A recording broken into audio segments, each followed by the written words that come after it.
Haleluya. Shalom saudara, saya Pendeta Gel Pinarta. Senang bisa kembali menyapa saudara. How are you today?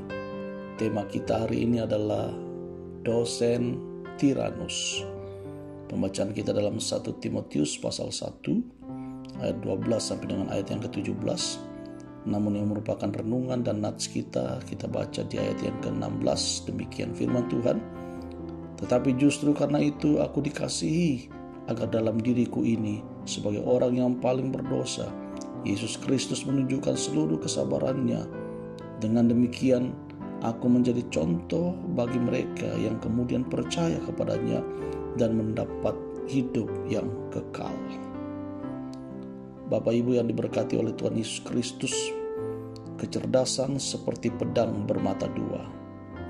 Di satu sisi bisa dipakai untuk mengerjakan kebaikan sehingga berdampak positif. Di sisi yang lain bisa disalahgunakan sehingga menyebabkan kerugian. Contohnya para koruptor yang mengorupsi uang negara. Mereka bukan orang bodoh, tetapi sangat cerdas. KPK butuh waktu lama untuk mengumpulkan bukti dan menangkap mereka. Paulus, saudaraku, adalah yang sangat cerdas. Ia dididik dengan teliti di bawah pimpinan Gamaliel, ahli Taurat yang sangat dihormati banyak orang. Ia tumbuh menjadi orang yang giat bekerja bagi Allah.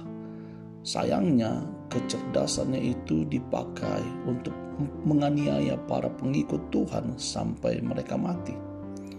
Paulus mengakui dirinya tadinya seorang penghujat dan seorang ganas. Di ayat yang ke-13 kita bisa baca itu. Namun oleh kasih karunia Allah, ia dipakai sebagai rasul. Ia melihat dirinya sebagai orang yang paling berdosa, namun kemudian percaya kepada Yesus dan mendapatkan hidup yang kekal.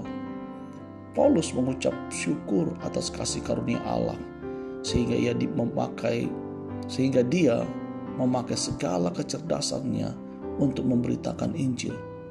Dan dengan kecerdasannya, Paulus memberitakan kebenaran firman Tuhan kepada siapa saja dan menjadi dosen di ruang kuliah Tiranus.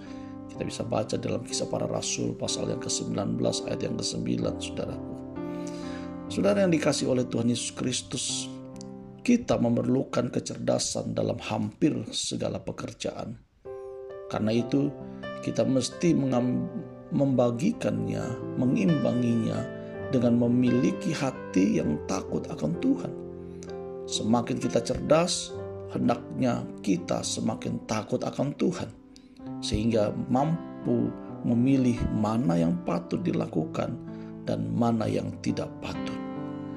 Yang perlu kita renungkan dari renungan How Are You Today hari ini dan yang apa kita dapatkan adalah kecerdasan harus diimbangi dengan hati yang takut akan Tuhan.